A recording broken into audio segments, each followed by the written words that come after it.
Good evening, YouTube. Welcome back to the channel. This is IMAX Sports with another football video, and today I'm going over my NFL power rankings for Week 15 of the 2021 NFL season. Full disclosure, I am doing this video before the Bears-Packers game. I think it's like 10 minutes to go in the first quarter right now. But I don't think the Packers are going to lose, and I don't think that it will impact my opinion of any teams at all. So, yeah.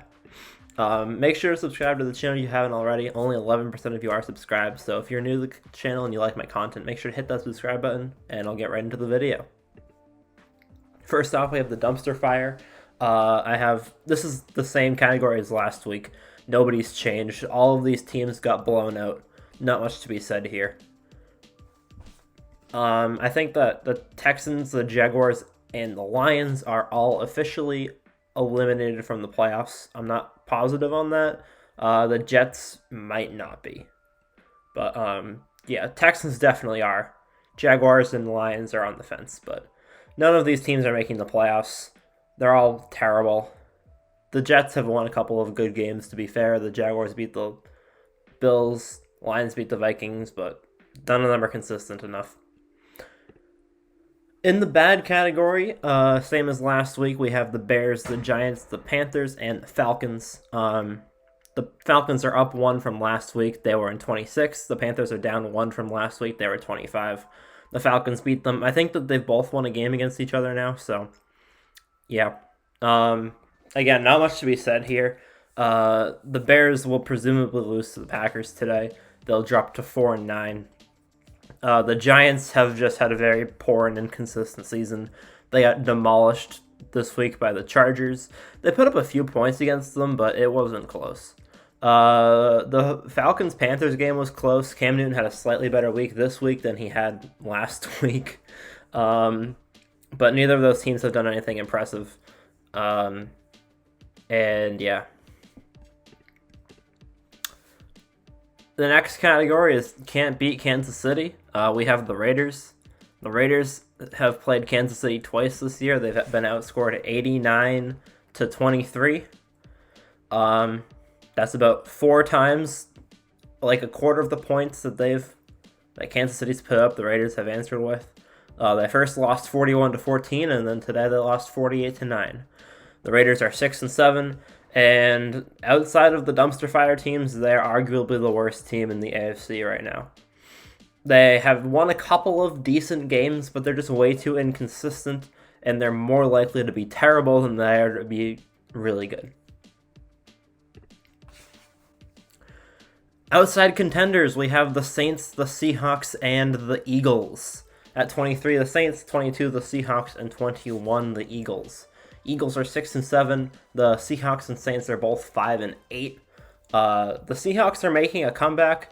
They were 3-8 after losing a couple games when Russell Wilson returned. They lost to the Packers and the Cardinals, which are understandable, but they also lost to Washington, which was a little bit of a surprise, in my opinion.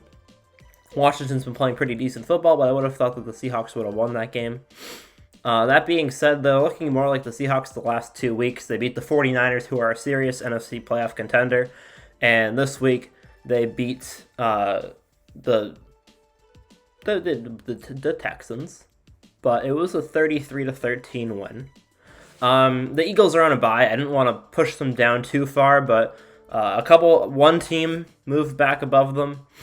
And the Saints moved above the Raiders because the Raiders got pushed down. That's about it. They beat a bad team. Not much to be said there. They beat the Jets.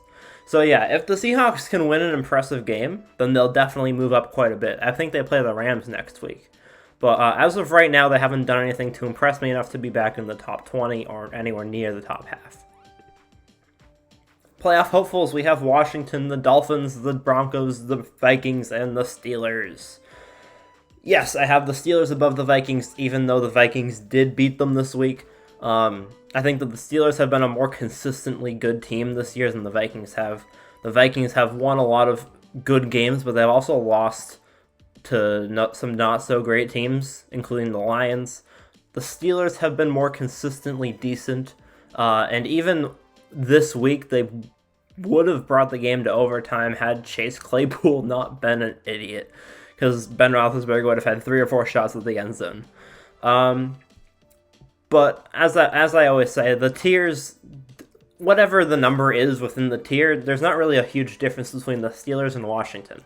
All of these teams are either 6-7, or the Steelers are 7-6, or the Steelers are 6-1. So they're all close to each other record-wise. They've all beaten good teams. They've all lost to bad teams, and they're all fairly inconsistent. And that's the thing about a lot of these borderline playoff teams is the consistency isn't there. The Dolphins have been the most consistent of these teams. They have 5 wins in a row. They started 1-7, and now they are 6-7. The Vikings have been just below 500 the whole year. The Steelers were below 500. Now they were above it. Now they're exactly. The Broncos have been hovering right around 7-6. I think they were 7-6, 6-5, 5-4, 4-3, and 3-0. So, and then Washington made a comeback like the Dolphins, but then they lost this week to the Cowboys. There's always and none of these teams have consistently good offenses or defenses. The Vikings have to have the best individual unit of any of these teams being their offense. Their offense is very consistent, although their defense is consistently bad. And yeah, there's not much to be said about these teams. They're all just kind of there, trying to claw their way into the playoffs. The next category is the Moody Teenagers. We have the AFC North and the 49ers. I could have just moved the Steelers into this category and called it the AFC North plus the 49ers, but I didn't think that the Steelers were good enough to be in this category. The Ravens are now 8-5, the Bengals and Browns are 7-6, and the 49ers are also 7-6. The Bengals beat the Ravens earlier in the season, and the Ravens are looking worse and worse and worse every week. The Browns did beat them this week, but I have the Ravens above them simply because Lamar Jackson did go out partway through the game, and the Browns still did almost blow it. I've had the Ravens outside of the top 10 for a few weeks now, and people keep telling me that they should be in the top 10, and I really just don't believe it. Their offense hasn't been consistent. Their defense has been the only consistent part of their team, and the Browns, who haven't really gotten a lot going offensively recently, put up 24 points against them. It's not a lot of points, but it's more than they've been letting up recently. The Ravens are on a downward spiral, and the 49ers are on an upward spiral. Browns and Bengals are just kind of like stagnating. The Bengals almost came back against the Chargers last week and lost, and then they almost came back against the 49ers this week and lost. They look like a very promising team, but they're just way too inconsistent for them to be any higher than 13.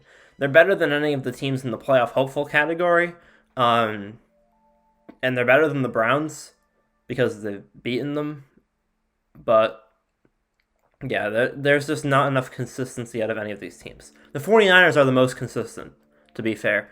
They've been making a comeback, and they lost last week but to the Seahawks, but it was a divisional matchup as Russell Wilson. You can't put a lot of blame on them.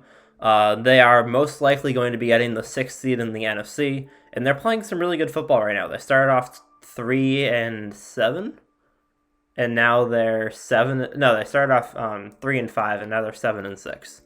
So they're on a pretty good run. They've won 4 of their last 5. They've beaten some good teams too. They beat the Rams, and now they beat the Bengals. So they're on a pretty solid run. The next category is the Blue Few. I split up the playoff favorites category because I added an extra team into it. The Bills are at 9, the Rams are at 10, and the Titans are at 11. Last week, these teams were 8, 9, and 10, but there's another team that has snuck their way above them. The Titans beat the Jaguars this week, not much to be said. The Rams haven't played yet. They play tomorrow night. Even if they lose, I don't expect them to go any lower than Tennessee. And if they win, I don't expect that to happen. But if they do, they'd probably move into the category above. And the Bills are staying at 9 because although they did play a very good second half of football against the Bucs, they got the ball, and they didn't do anything with it. You make the comeback, You get into the end zone, they call a bad call. They should have been a pass interference. The Bills should have gotten the ball to the 1 yard line, scored a touchdown, and won the game, but they didn't. But then they got the ball at overtime, and I know that they're a top 10 team. They definitely proved that in the second half of the Bucs game. But as a top 10 team, you gotta use the ball if you get it first in overtime. They got the ball first in overtime. They just didn't use it. They didn't score. And that is the reason why they haven't moved up this week. Playoff favorites are the Colts, the Cowboys, and the Chargers, the CCCs. The Colts are right above the Bills because they beat them earlier in the season. Both the Colts and the Bills are 7-6. They've had inconsistent seasons. The Bills started off strong at a 4-1 record, and they've won 3 of their last 8 games. The Colts, on the other hand, started off 1-4, and they've won 6 of their last 8 games. So the Colts are 6-2 in their last 8. The Bills are 3-5. The Colts are on a much better trajectory. I expect both of those teams to make the playoffs, but the Colts are playing very strong football right now. The Cowboys are remaining at 7. I said last week that if they lost to the Washington football team, they'd probably drop out of the top 10. But until Dallas loses a game, I'm not going to drop them below 7. I think that they have a pretty solid spot here. I think that they're just barely better than the Colts. I think that if they were to play the Colts today, they'd probably go into overtime. But they have a pretty consistent team, especially with getting their receivers back. They were missing their top 2 receivers for a while. That was hurting their offense. But now they're back. Their offense is clicking again. And they had a pretty comfortable win over Washington. Washington tried to come back at the end, but it was a comfortable win the whole way through. At 6, we have the Chargers. The Chargers are coming up. They're 8-5.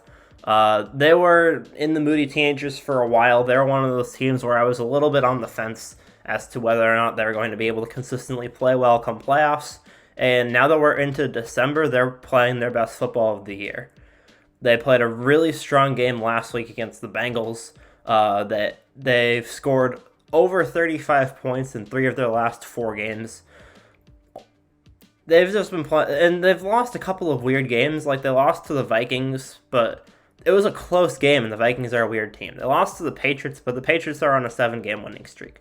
The Chargers, you can't really fault them for a whole lot of what they've been doing in the months of November and December, and they're playing really strong football. Justin Herbert is even possibly in the MVP candidacy race. So I really like where the Chargers are right now. I think that they're a super strong team at number 6. And then the top 5 really haven't changed. Tampa played a strong game against the Bills. They kind of let it go in the second half, and then they won in overtime. The Patriots were on a bye week, and Kansas City beat up on the Raiders again. I would have moved Kansas City up had they been playing a different team, because they really haven't looked good the past 6 weeks against anyone other than the Raiders. They've scored 89 points against the Raiders in their last 2 matchups, but other than the Raiders, they haven't played exceptionally well against anyone, even in their winning streak, and that's because their offense hasn't been looking strong. Their offense has been looking inconsistent. Their defense has been winning the games for them. And this week, their defense definitely won the game for them once again. Their offense played very well. Mahomes had an 132 passer rating. He didn't throw any interceptions. But the defense just didn't give the Raiders a chance to come into the game. And I think that there's an argument for Kansas City to be number 3 or number 4. But I think that 5 is a good spot for them right now. And at number 1 and 2, we have the NFL's elite. We have the Cardinals and the Packers. I decided to switch the color for this week. It's been red for a few weeks in a row, so I figured I'd switch it to green. But yeah, Cardinals are still my number 1. Even if the Packers beat the Bears tonight, which they probably will, then the Cardinals will still be number 1. I still think that the Cardinals are the best team in the league and will win the Super Bowl against the Patriots. Green Bay has had a very strong season. They did beat the Cardinals earlier in the year, but that is the Cardinals' only loss with Kyler Murray. Ever since Kyler Murray came back, the Cardinals have looked back like themselves, and I expect them to play a very strong game and win tomorrow against the Rams. Even if they lose, the Packers will be the number 1 team in the league, yes, I will say the Packers are the best team in the league if the Cardinals lose to the Rams tomorrow night. I don't expect that to happen. But if it does, the Packers would be number one. Just want to say that just in case, because the Cardinals might lose. They might lose. So, thank you guys for watching again. Sorry for making this before Sunday Night Football, but I just didn't really see the point. The Packers are just going to win. So, yeah. Thank you guys for watching. Let me know what you think in the comments below. Anything you would do differently. Anyone you'd have higher or lower. And I'll see you guys on the next one. Peace.